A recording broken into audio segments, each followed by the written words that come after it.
نحمدہ و نصلی علی رسولہ الکریم بسم اللہ الرحمن الرحیم ان الصلاۃ تنہی عن الفحشاء والمنکر صدق اللہ العظیم۔ نماز بے شک بے حیائی، فحاشی اور برے کاموں سے روکتی ہے۔ نماز دین کا ستون ہے، نماز جنت کی چابی ہے، اور یہی نماز میرے اور آپ کے پیارے پیغمبر حضرت محمد مصطفیٰ صلی اللہ علیہ وآلہ وسلم کی آنکھوں کی ٹھنڈک ہے۔ ہمیں اپنی نماز کی حفاظت کرنی چاہیے۔ ہم یہ کوشش کریں کہ ہم سے نماز نہ چھوٹے۔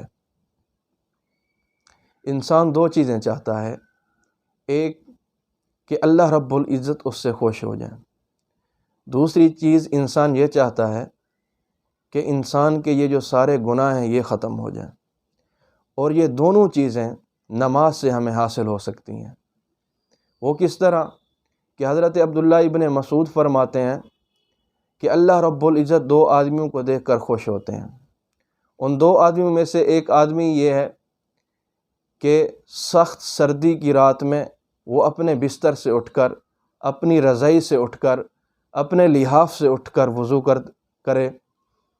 پھر وہ جب آدمی نماز پڑھتا ہے تو اللہ رب العزت اپنے فرشتوں سے پوچھتے ہیں، اے میرے فرشتے، یہ جو میرا بندہ ہے اس کو تکلیف برداشت کرنے پر کس نے مجبور کیا؟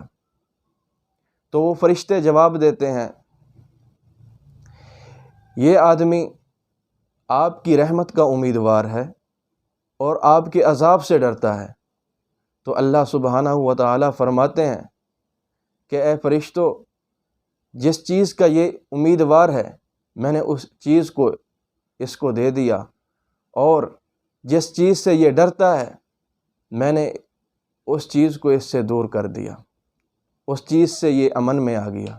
میرے دوستو، سخت سردی کی رات ہو، ٹھنڈ ہی ٹھنڈ ہو، اوپر پانی ٹھنڈا ہو، پھر انسان اس تکلیف کو برداشت کرتا ہے۔ کس لیے؟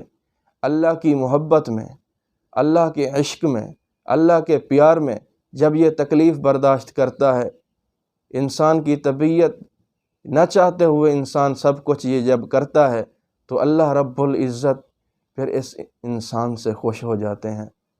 میرے دوستو، دوسری کہ انسان یہ چاہتا ہے کہ انسان کے سارے گناہ ختم ہو جائیں، یہ بھی نماز سے حاصل ہوگا۔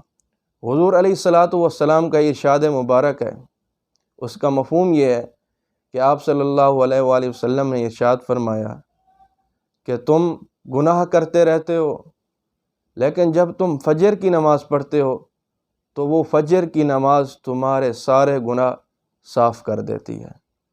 پھر تم گناہ کرتے رہتے ہو، لیکن جب تم ظہر کی نماز پڑھتے ہو تو وہ ظہر کی نماز تمہارے سارے گناہ ختم کر دیتی ہے۔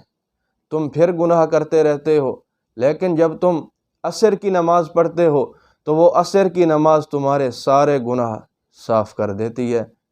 پھر تم گناہ کرتے رہتے ہو، لیکن جب تم مغرب کی نماز پڑھتے ہو تو وہ مغرب کی نماز تمہارے سارے گناہ صاف کر دیتی ہے۔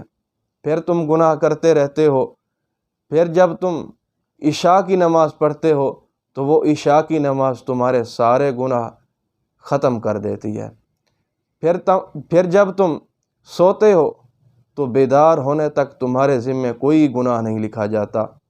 تو میرے دوستو، اسی نماز سے دو فائدے حاصل ہوئے، ایک اللہ رب العزت خوش ہوئے، دوسرا انسان کے گناہ ختم ہوئے۔ تو اللہ رب العزت سے دعا ہے کہ اللہ رب العزت ہمیں 5 وقت کا نمازی بنائے۔ ہمیں اپنی نماز کی فکر کرنی چاہیے، صرف اپنی فکر ہی نہیں بلکہ اپنے دوستوں کی فکر کریں، اپنے رشتہ داروں کی فکر کریں کہ وہ بھی نماز پڑھیں، اور اللہ رب العزت ہمیں، ہمارے عزیزوں کو، ہمارے رشتہ داروں کو، ہمارے دوستوں کو نماز کا عادی بنائے۔ وآخر دعوانا الحمدللہ رب العالمین۔